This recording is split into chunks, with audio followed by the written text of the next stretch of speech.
Hello 1 2 3 hello check check check hello hello hello hello பாட்டா பாடிட்டா போச்சு. காண கருங்கோயில கச்சேரிக்கு வரியா வரியா. வந்துடுறமா என்ன அவசரம்? வரவேற்பெல்லாம் தடவுடலா இருக்கு. நம்ம மகளிர் அணி தலைவி இருந்தா பாட்டாவே பாடிட்டாங்க. அன்பார்ந்த வாக்காளர் பெருமக்களே, அருமை தாய்மார்களே, இளஞ்சிங்கங்களே, மகளிர் அணி தலைவருடைய பாட்டின் மூலமாக உங்களை பரவசப்படுத்தி இருக்கிறோம்.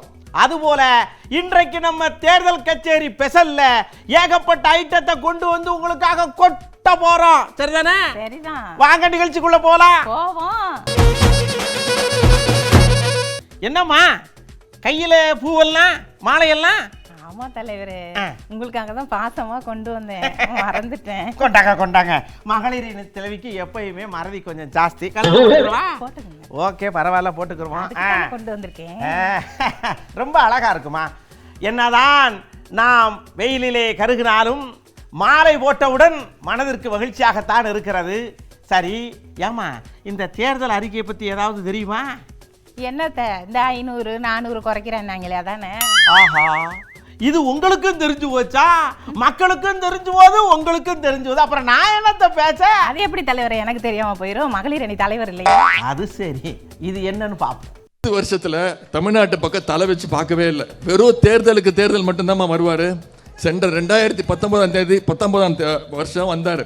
வந்து மதுரையில் உங்களுக்கு தெரியும் என்ன பண்ணிட்டு போனாருன்னு. ஒரே ஒரு ஒத்த கல்லு வச்சுட்டு எய்ம்ஸ் மருத்துவமனை கொண்டு வர போறேன்னு சொல்லிட்டு போனாருமா. அந்த கல்லையும் நான் தூக்கிட்டு வந்துட்டேன். என் வீட்டில் தான் இருக்கு. இப்போ வரைக்கும் நம்ம மாநிலத்துக்கு சொன்னதுக்கு அப்புறம் பல மாநிலங்களில் எய்ம்ஸ் மருத்துவமனை கட்டி முடிச்சாச்சு. ஆனால் இப்போ வரைக்கும் ₹1 கூட மதுரை எய்ம்ஸ் மருத்துவமனைக்கு அவங்க இன்னும் ஒதுக்கீடு செய்யலை. வீட்டுக்குள்ளே போய் ஒளிஞ்சுக்கோங்க, வீட்டை பூட்டிக்கோங்க. ஒரு நாள் என்ன பண்ணாரு, திடீர்னு எல்லாரும் வீட்டுக்கு வெளில வாங்க, மெழுகுவத்தி வச்சுக்கோங்க, கையில் தட்டு வச்சுக்கோங்க, ஒலி எழுப்புங்க. அதை பார்த்து கோவிட் பயந்து போய் ஓடி போயிடும் சொன்னாரா இல்லையாமா? அதில் நம்மளும் சில பேரை செஞ்சோம். இப்போ திரு நரேந்திர மோடி அவர்கள் தேர்தல் வருதுங்கிறதுக்காக நாடகம் ஆடி ₹100 கம்மி பண்ணியிருக்கிறாரு. ஜாக்கிரதையா இருங்க. தேர்தலில் அவர் ஜெயிச்சாருன்னா இன்னும் ₹500 கூட்டினாலும் கூட்டுவார். தேர்தலில் அவர் ஜெயிச்சாருன்னா இன்னும் ₹500 கூட்டினாலும் கூட்டுவார். ஞாபகம் வச்சுக்கோங்க. ஆனால் நம்முடைய தலைவர் அவர்கள் இந்த தேர்தல் அறிக்கையில் சொல்லியிருக்கிறார், நம்ம ஆட்சி அமைச்சதுதான் இனிமே ஒவ்வொரு கேஸ் சிலிண்டர் விலையும் எவ்வளோ? ₹500. எல்லாமே நீங்களே தெரிஞ்சு வச்சிருக்கிறீங்க. என்ன வெயிலுப்பா, கசன்னு இருக்குது பாடி. ஆமாம்மா, வெயில் நான் வீட்டை விட்டு வெளியில வந்தா என் முன்னாடி அடிக்குது, என் பின்னாடி அடிக்குது, சைட்ல அடிக்குது, இந்த பக்கமும் அடிக்குது. முன்னாடி அடிக்குது, பின்னாடி அடிக்குது, வெளியில அடிக்குது, உள்ள அடிக்குது. ஆனா இங்க வெயில் அடிக்கிறதுக்கு காரணம் இவங்க தான் அப்படின்னு இன்னொருத்தர் சொல்றாரு. அது யாருங்கிறத இப்ப நாம பார்ப்போம்.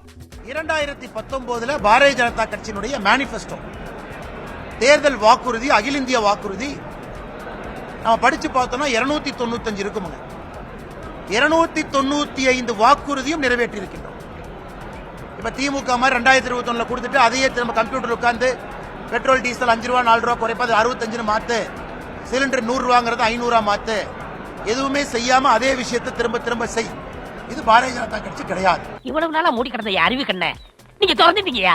மோடி அவர்களுக்கும் மத்திய அமைச்சரவைக்கும் கோயம்புத்தூர் மக்களுக்கும் இந்த அண்ணாமலை ஹாட்லைனாக இருப்பான். Annamalai is Hotline. கோயம்புத்தூர்னுடைய நம்முடைய பாரதிய ஜனதா கட்சி தேசிய ஜனநாயக கூட்டணி தலைவர்கள் இருக்கிறாங்க.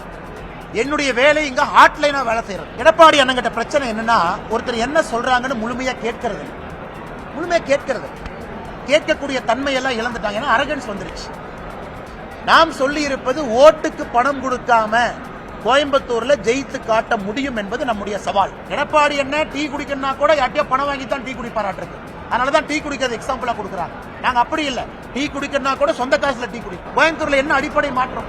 ஊரு சூடானதுதான் மிச்சம். ஒரு குளுமையாக அமைதியாக இருக்கக்கூடிய ஊரு இன்னைக்கு 2 டிகிரி 3 டிகிரி வெப்பநிலை ஏற்றிருக்காங்க. என்ன வெயில் தான், குடிங்களாச்சு போடலைன்னா 2 கண்ணு அவிஞ்சு போகும் போல் இருக்க.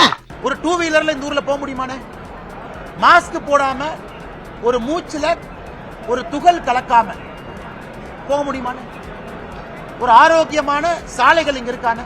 ஒரு நல்ல ஒரு பார்க் இருக்கானே, மக்கள் எங்கேயாச்சும் குழந்தைகளை கூட்டு நடந்து போக முடியுமானே, என்ன செஞ்சிருக்காங்க, என்ன வளர்ச்சிங்கிறாங்க. மகளிரணி என்னாச்சு? ஒண்ணும் இல்ல தலைவரே, எங்க அப்பா ஞாபகம் வந்துடுச்சு. அப்பா ஞாபகம் வந்தா கண் கலங்கிறது சகஜம் தான். ஏன்னா எல்லாருமே அப்பாவுக்காகத்தான் தங்களுடைய அரசியல் வாழ்க்கையை அவங்க ஆரம்பிக்கவே செய்றாங்க. பல பேர் எல்லாருக்கும் உங்களுக்கு அப்பாக்கள் இருக்கும், எல்லாருக்கும் ஒரு தந்தை இருக்கும். அந்த தந்தைக்கு ஒரு தலைகுனிவு வந்துடக்கூடாதுன்னு நினைக்கிறோம் எல்லாரும். எங்க அப்பா ஒரு சகாப்தம், எங்க அப்பா ஒரு சகாப்தம்.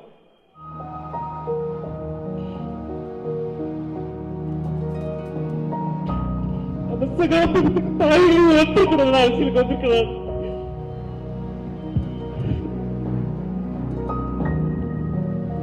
டென்ஷன் பண்றீங்கன்னு எனக்கு தலைகுடி வந்து அப்ப எங்க அப்பாவுக்கு தலைகுடி வந்துடக்கூடாது அரசியலுக்கு வந்தேன். சின்னமா சின்னமா செத்தானா எங்க சின்னம் தான், செத்தானா சின்னம் தான் எங்க சின்னம் தான், செத்தானா சின்னம் தான் எங்க சின்னம் தான், செத்தான எங்க சின்னம் தான். நான் சுயமரியாதைக்காரன். நான் அண்ணா அறிஞர் அண்ணாவோட கட்சியாளர், அறிஞர் அண்ணாவோட கட்சி திமுக, டாக்டர் கலைஞருடைய கட்சி திமுக. எங்க அப்பாவும் திமுக தான் இருந்தாரு. கலைஞர் ஐயா உயிரோடு நேசிச்சாரு. இதே உதயசூரியன் சின்னத்துல எங்க ஐயாவை போட்டி போட்டார். இதே நாங்க உயிரோடு நேசிக்கிறோம், கலைஞர் ஐயா உயிரா நேசிக்கிறோம், திமுக உயிரா நேசிக்கிறோம், உதயசூரியன் சின்னத்தை நாங்க மதிக்கிறோம். ஆனா எங்களுக்கு நான் எங்களுடைய கட்சியிலிருந்து பொறுப்புனா ராஜினாமா பண்ணிட்டு, மதிமுக பொறுப்பு ராஜினாமா பண்ணிட்டு இன்னொரு கட்சி நான் நிக்க முடியாது. தலைவரு, எல்லாரும் அவங்க ஒய்ஃபை வந்து அரசியலுக்கு கூட்டிட்டு வராங்க. நீங்க உங்க ஒய்ஃபை கூட்டிட்டு வந்தா என்னவா ஆக்குவீங்க? நல்ல கேள்வி, நல்ல கேள்வி, நல்ல கேள்வி. என் ஒய்ஃபை, என் மனைவியை நான் அரசியலுக்கு கூட்டி வந்தால், சரத்குமார் சூரிய வம்சத்துல தேவயானிய கலெக்டர் ஆக்கினார் இல்லையா, அவங்க ஒய்ஃப. ஏன் இப்ப கூட ராதியா சரத்குமார எம்பி ஆக்குறதுக்கு முனைப்போட இருக்கார் இல்லையா, அது மாதிரி நானே அமெரிக்காவில் நிக்க வச்சு அதிபர் தேர்தலை ஜெயிக்க வைப்பேன். அவார்டா கொடுக்குறாங்க, இப்படி ஆக்ட் பண்றியா? ஒரு வெற்றி பெற்ற மனிதனுக்கு பின்னால் ஒரு பெண் இருக்கிறான்னு சொன்னாங்கன்னா, அந்த பெண் சக்தியை வந்து மோடிஜி அவர்கள் சிறப்பாக கவனித்து மகளிருக்கு வாய்ப்பு அதிகமாக அளிக்கணும். எனக்கு மகளிருக்கு கொடுக்கும் போது சூரிய வம்சத்தில் எப்படி நான் படிக்காத வந்து கலெக்டர் ஆக்டர்னோ, இவங்களை வந்து வெற்றி பெற வைப்பதற்கு எனக்கு வாய்ப்பு கிடைச்சிருக்கு. உண்மையா உழைப்போம். அவங்க சொன்ன மாதிரி ஒருத்தரை எம்பிக்கு நிக்க வைக்கிறாங்க. அவங்க கட்சி தலைவர் ஒருத்தர் வந்து 3 லட்சம் வாக்குகள் வித்தியாசத்தில் நீங்கள் எங்கள் வேட்பாளரை ஜெயிக்க வைத்தால் மாதம் 2 முறை வந்து இங்கு அமர்ந்து உங்களுக்கு தேவையானதெல்லாம் செய்வேன் என்று சொல்வதை விடவா இது ஓவர்?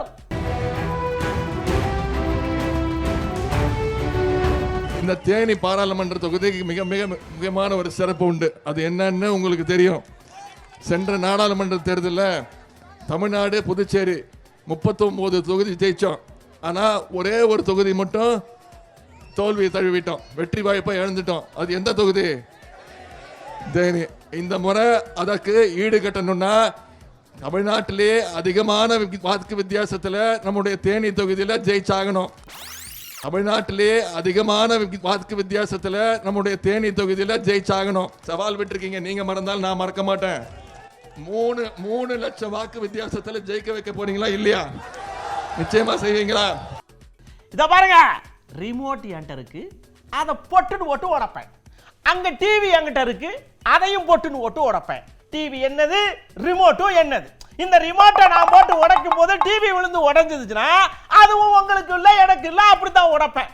இன்னொன்று என்னன்னா, இந்த ரிமோட்டுக்கு வர பேட்டரியும் அந்த டிவிக்கு வர கரண்டையும் மத்திய அரசு இப்ப புடுங்கிறதுக்கு ரெடியா இருக்குங்கிறேன். தெரியுதா உங்களுக்கு? தலைவரே, கொஞ்சம் புரியுற மாதிரி பேசுங்க. எதுக்கு ஜனங்களை போட்டு குழப்பிக்கிட்டு இருக்கீங்க? பாவம்.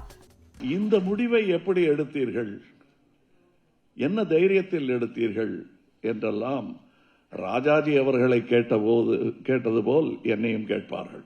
அதற்கு அவர் சொன்ன பதில் தான் நான் சொல்ல வேண்டியிருக்கும். நீங்கள் வணங்கும் சூரியனை நினைத்துக் கொண்டு உங்கள் பூணலை கையில் பிடித்துக் கொண்டு டிஎம்கேக்கு ஓட்டு போடுங்கன்னு சொன்னார். அவரு காசு வாங்கிட்டு சொல்லல, அன்றைய தேதியின் தேவை அதை சொன்னார் அவர். அதுக்கு முன்னாடி திட்டிருக்காங்க, குள்ளுக பட்டர், குலவைரி என்றெல்லாம் ஏசப்பட்டவர். அதெல்லாம் வேற. இங்கே 1000 உண்டு வித்தியாசங்கள். அந்நியர் வந்து புகழ் என்ன நீதி என்று பாரதியார் சொன்னது போல் இது நமக்கு அந்நியமான ஒரு அரசியல் ஐடியாலஜியை புகுத்த நினைக்கிறார்கள். நான் காந்தியின் கொள்ளு பேரன். ஏன் உங்கள் அனுமதியுடன் நான் சொல்லிக்கொள்ள முடியும், நாம் காந்தியின் கொள்ளு பேர பிள்ளைகள். சந்தர்ப்பவாதம் என்பது ஒரு வாதமே இல்லை என்பதுதான் என் கருத்து. சந்தர்ப்பம் என்பது ஒன்று இருக்கலாம், வாதம் என்பது தனியாக இருக்க வேண்டும். நமது வாதத்தை சந்தர்ப்பத்திற்கு ஏற்ற மாதிரி எல்லாம் மாற்ற முடியாது. அப்படின்னா ரிமோட் எடுத்து அடிச்சிங்களே டிவியில், அந்த ஆளு தானே இப்போ அங்கே போறீங்க அப்படின்னு சொன்னாங்க. ஐயா, ரிமோட் இன்னும் கையில் தான் இருக்கு.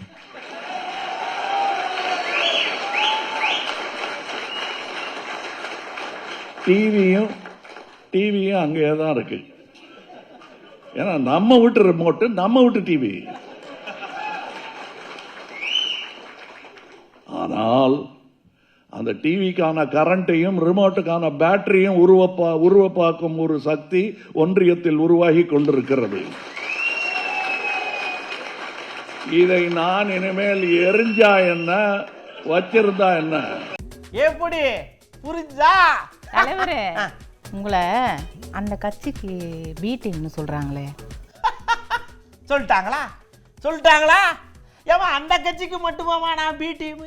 ஏமா அது இன்னொரு ஏ டீமுக்கும் பி டீம் நான் தான், சி டீம் கட்சிக்கும் பி டீம் நான் தான், ஏன் அமெரிக்காவில் ட்ரம்ப் கட்சிக்கும் பி டீம் நான் தான், டொனால்ட் ட்ரம்ப் இருக்காங்களா அவங்க மக இவாங்கா ட்ரம்ப்புக்கும் பி டீம் நான் தான், இந்த உலகத்தில் இருக்கிற எல்லா கட்சிக்குமே ஏபிசி டீம் நான் தான். லிஸ்ட் ரொம்ப பெருசா போகுது. மக்கள் வந்து மோடி வந்தால் ஓட்டு போட போகிறதில்லை, முன்னாடியே சொல்லிட்டேன். இது ஒரு நாடக தேர்தல் தான் அவர் நடத்துகிறாரு. ஏதோ போனால் போகுது, கொஞ்சம் பேர் ஜெயிச்சுக்கோங்க, அப்போ தான் இந்த திமுக ஜெயிச்சது இதனால தான், மன்சூர் அலிகான் ஜெயிச்சது இதனால தான், நாளைக்கு சும்மா சொல்லிக்கிட்டு அவங்க மேட்ரை முடிச்சுட்டு தான் தேர்தலே இறங்குறாங்க. இதை நான் சொல்லிக்கிட்டே இருக்கேன். போட்டி போட்டு ஆகணும் அப்படிங்கிற கட்டாயத்தில் நான் நிற்கிறேன். நான் வந்து யாருக்கு பி டீமு? திமுகவுக்கும் பி டீமா, அதிமுகவுக்கு A team, B team, Z வரைக்கும் நான் தான். அதிமுகவுக்கு A team, B team, Z வரைக்கும் நான் தான். வந்த நாள் முதல் இந்த நாள் வரை வண்டியை விடவில்லை, ஓ வண்டியை விடவில்லை. என்ன தலைவரே, ரொம்ப குசியா இருக்கீங்க? இல்லையா, 9 வருஷம் கழிச்சு இந்த சைக்கிள் எடுத்து அப்படியே ஓட்டும் போது பழசெல்லாம் ஞாபகத்துக்கு வருது. வேணா நீங்க வேணா உட்காருங்களேன். பஞ்சர் ஆயிரும் வண்டி.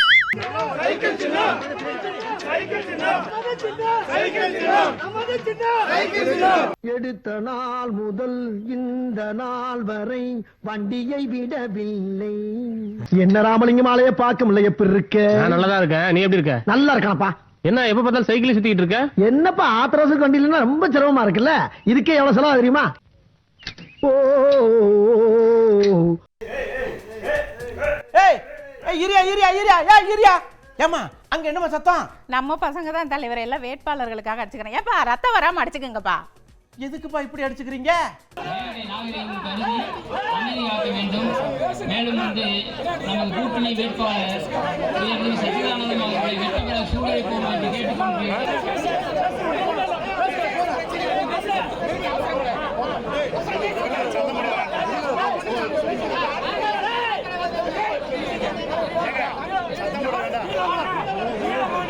பொன்மொழி பேசி புறப்பட்டு வந்த என்ன புரட்டி எடுத்துட்டீங்களா தலைவரே? இன்னைக்கு நீங்க ஆள் கொஞ்சம் ஷைனிங்கா தகதகன்னு மின்ற மாதிரி தெரியுதே. தகதகன் மின்றடா, நான் மட்டுமா தகதகன் மின்றேன்? ஏற்கனவே தமிழ்நாட்டில் ஒருத்தர் மின்னி ஜொலிச்சு போயிட்டாரு. இப்போ அவரை மாதிரியே இன்னொருத்தர் மின்னிக்கிட்டு இருக்கிறதா அவரே நினைச்சுக்கிறாரு. அவருக்கு அவ்வளவு பெரிய மவுஸ் இருக்குதாமா.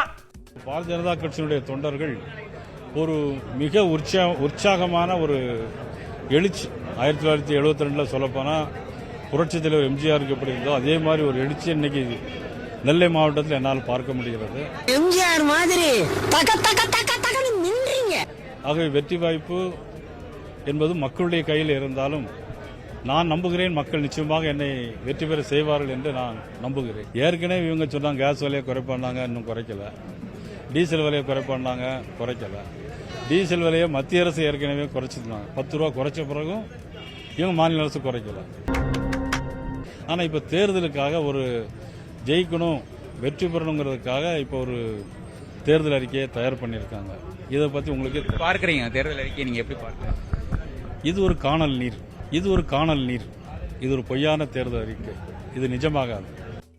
அன்பு வாக்காளர் பெருமக்களே, இதுவரை எங்கள் இருவரினுடைய உரையாடல்களையும் உற்சாகத்தோடு தேர்தல் கச்சேரி ஸ்பெஷல்ல பல விஷயங்களையும் நீங்க பார்த்து ரசிச்சிருப்பீங்க. இன்னும் பல விஷயங்கள் உங்களுக்காக அடுத்தடுத்து காத்துக்கிட்டே இருக்கு. மிஸ் பண்ணாம கண்டிப்பா தேர்தல் கச்சேரி ஸ்பெஷலை பாருங்க, சரிங்களா? நாங்க இப்ப கிளம்புறோம். அடுத்த மீட்டிங் பிரான்ஸ்ல எங்களுக்கு இருக்குது. ஆமா, நேரம் ஆயிருச்சு, வாங்க போவோம். நன்றி, வணக்கம். Hello light hello 1 2 3 hello